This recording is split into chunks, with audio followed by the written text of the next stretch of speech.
Welcome to Words Matter, the podcast where we explore the transformative power of language and how the words we choose shape our lives. I'm your host, Deanna Ley, the Catalytic Coach, and I'm here to guide you on a journey of opportunities, progress, and change. Each episode will dive into a thought-provoking quote or phrase, unpack its meaning, and discover how it can inspire us to rise above challenges, embrace joy in the journey, and ignite our possible. Your words matter because you matter. Now, let's get to today's amazing episode. Well, hello, friends, and welcome back to another episode of Words Matter. Today's words are bold. They might make you pause, and they might even make you push back a little at first. But I want you to sit with them. Not just in your mind, but in your body and your soul too. I want you to feel what comes up. And I want you to know that if you let these words work on you and in you, they might just change everything. Here they are. No one owes me anything. Take a breath. Let that settle. Because this isn't about becoming hardened. It's not about letting people off the hook, and it isn't about pretending that words and actions don't matter. We know that they do. It's about freedom, real, deep, soul-liberating freedom. This phrase started echoing in my mind after I recorded the episode on the 3 buckets last week. That idea of holding what's yours and releasing what's not, that's really where this idea started to rise. If you haven't listened to that episode yet, please go back and do so, because this message hits even deeper when you understand that framework first. It's the foundation, and this is the next layer. Because for so long, maybe even your whole life, you've been walking around with invisible ledgers. Who should have called? Who should have apologized? Who should have shown up when it mattered most? Who should have said thank you? Who should have known better? And every time they didn't, you carried it. But what if the freedom you've been looking for doesn't come from finally getting what you were owed, but from finally letting go of the idea that you were owed anything at all? And that's where today's quote comes in. No one owes me anything. Now, let's be clear.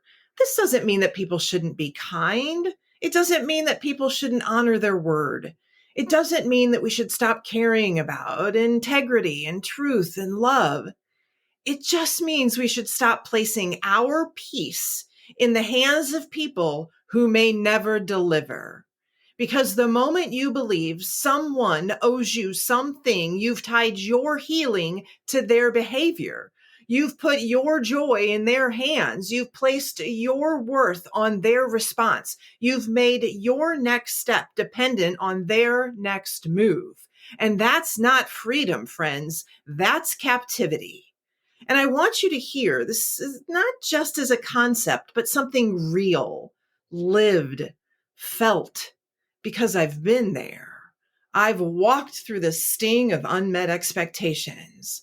And I want to share something personal with you today, because this isn't just theory, it's experience. 7 years ago, I was deep in the thick of my people-pleasing and codependency, patterns I hadn't yet begun to heal. I was several years into working for a company where I had been leading with my whole heart, a company I had given so much of myself to. I had built community there. I had shown up again and again and again, putting their mission and the people in it first. I believed in it. I believed in them. And then one day I was labeled uncoachable. Not because I wasn't learning or growing, and not because I wasn't doing the work, but because the mentor assigned to me wasn't for me. She didn't listen. She didn't ask what I needed. She only cared if I was checking her boxes. And when I shared that the meetings were making me feel worse, not better, I actually asked to reclaim that time, our meeting time. And I thought I had handled it with respect and clarity, and I was told it was okay. until it got back to me through whispers and sideways comments that I was being talked about, dismissed, judged, uncoachable. Me, the lifelong learner, the woman who was hungry for real coaching, real connection, the woman who had shown up and poured in. It shattered me because at that time I didn't know who I was outside of how others defined me. I was staking my worth on their opinion, their validation, and their approval. And when they didn't see me or value me, it rocked my world. But looking back now, I wish I had the words that I'm giving you today. No one owes you anything, Deanna. They didn't owe me kindness or understanding or even honesty. If I had known that, if I had believed that back then, I wouldn't have spent so much time questioning myself. I wouldn't have internalized their opinions as my truth. I wouldn't have let their definition of me shake me in my foundation. I would have stood firm, because saying this relationship isn't healthy for me isn't being uncoachable. It's being clear. It's being grounded. It's knowing your worth and honoring it. So if you're in a moment like that, if someone is making you feel small for having boundaries, if you're second guessing your voice because someone doesn't value it, let me say this as clearly as I can. They don't owe you anything, and you don't owe them your peace to earn it. So let's break this down. Someone hurt you. You're waiting on an apology, acknowledgement, ownership. But what if it never comes? Do you stay stuck? Do you keep rehearsing the pain? Do you hold your breath until they finally see? Or do you take your breath back? You don't need their permission to heal, friend. You don't need their words to validate your truth. And you don't need their understanding to let go, because they don't owe you that. And when you release the expectation, they no longer own a piece of you. Or maybe you gave more than you received. You were generous, supportive, consistent. And when it came time for the favor to be returned, silence. I get it. That stings. But what if you gave not to be repaid because it was congruent with who you are? See, you don't give because they deserve it. You give because you're a giver. You show up because that's what you do, not because someone owes you gratitude, acknowledgement, or reciprocity. You live from that place. You don't keep score. You don't hold resentment. You don't perform for approval. You just live. And let's take it even deeper. What happens when you stop needing people to say the right thing, to get your pain, to validate your decisions, to cheer for your growth? What happens when you stop waiting to be seen and start seeing yourself? Because that's what this is really about. No one owes me anything isn't a wall, it's a doorway. It doesn't disconnect you from others. It reconnects you to yourself, because now you get to live freely, not from obligation. You get to receive fully, not from entitlement. You get to live rooted in peace, not reaction. You stop living with your hand out. You stop begging for closure. You stop editing your truth so someone else can feel comfortable with your healing. And no, it's not easy, because yes, people should love well. They should show up. They should say sorry. They should do better. But when you realize they don't owe you that, you also realize you don't have to wait for it to move forward.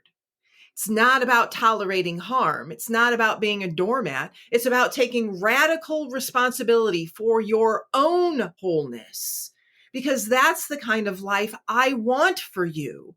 one where your heart is generous but not dependent, one where your love is big but not desperate, one where your peace is protected because you know what's yours. So if you've been holding a ledger, if you've been waiting for someone to make it right, if you've been stuck in the cycle of disappointment, replaying all the ways that people have let you down, here's your invitation to set it down. Say it with me, not from anger, but from ownership. No one owes me anything.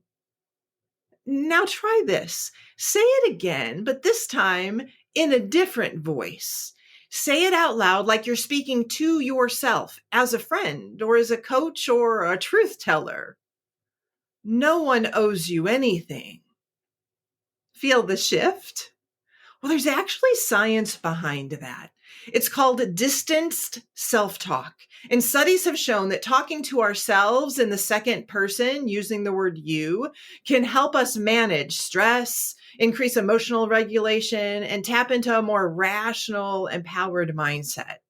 Because sometimes when you say, I'm fine, you don't believe it. But when you say, you've been through worse and you're still here, something inside of you softens and strengthens. See, when I'm in the thick of something, I literally say, Deanna, what are you doing right now? Or, Deanna, you've come too far to give your peace away like this. And now, Deanna, no one owes you anything. It's like I'm reminding myself of the truth out loud. So try both versions. No one owes me anything.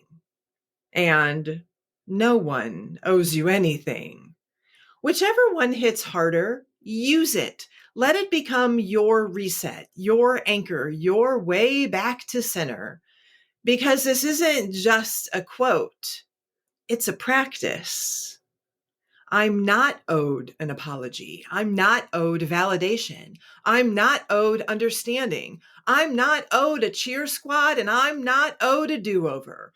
I am owed nothing. And that means I am free. I'm free. Free to heal, free to hope, free to choose, free to become.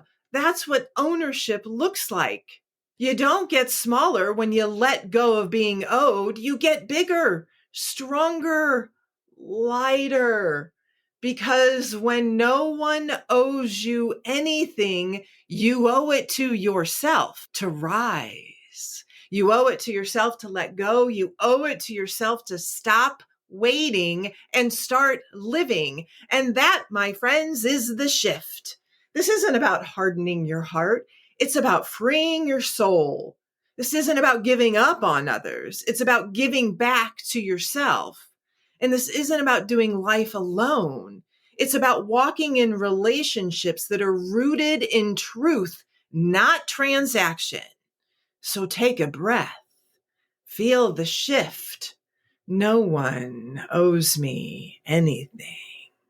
And from that place, you stop waiting. You stop proving. You stop handing your peace to people who were never meant to carry it. You pick up your power. You walk forward in freedom. And you remember that you owe it to yourself to live fully, boldly, freely, starting now.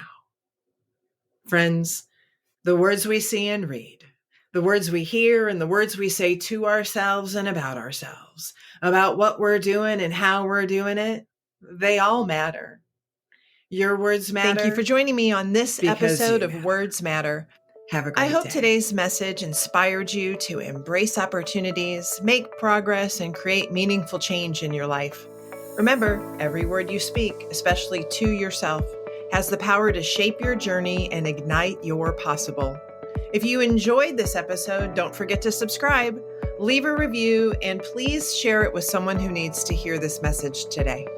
Let's keep the conversation going, friends. Connect with me on social media or visit my website at deannaley.com for more inspiration and tools to help you rise and ignite your possible. Until next time, remember, your words matter because you matter.